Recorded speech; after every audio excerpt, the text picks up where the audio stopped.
क्या आप जानते हो एक ऐसा जानवर जो पहले बच्चे पैदा करता है और फिर उन्हीं को खा जाता है?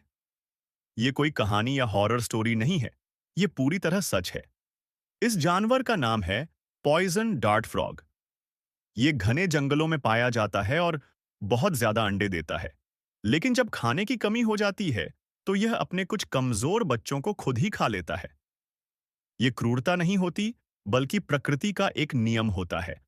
Survival of the fittest. कभी कभी प्रकृति बहुत ज्यादा निर्दयी लगती है। आप क्या सोचते हो?